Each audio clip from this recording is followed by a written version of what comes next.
Добър вечер, уважаеми зрители, вие сте с Новинарник. Включваме се директно от кабинета на Зигмунд Фройд, където са операторката ни Рали Петрова и репортерът ни Бай Петко.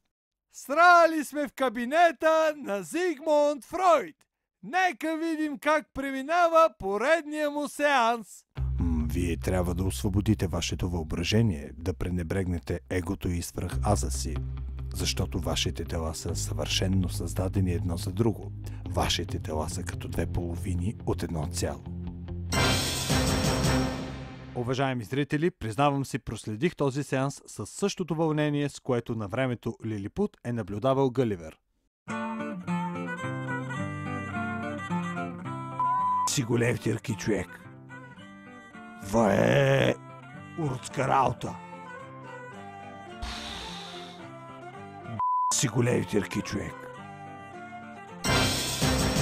А сега отново се прехвърляме в кабинета на Зигмунд Фройд, защото там се случва нещо интересно.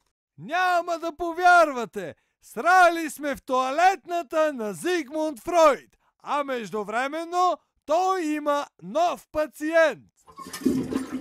Какъв е вашият проблем? Не мога да казвам буквата. Но защо тогава сте дошъл при мен? Защото ми е много мек. Лена. Моля? Не мога да укам жена ми. Стига. Вие сте за логопед.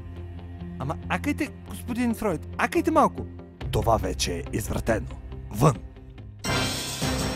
Точно така.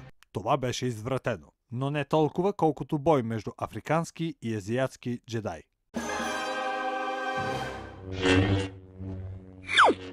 Я!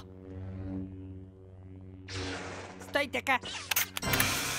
Време е отново да се прехвърлим в кабинета на Зигмунд Фройд.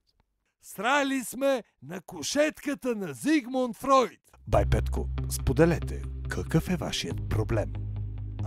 Бай Фройд, от известно време сънувам, че аз и операторката ми Рали сме женени. Петко, ти на тия години ще можеш ли да ме забремениш?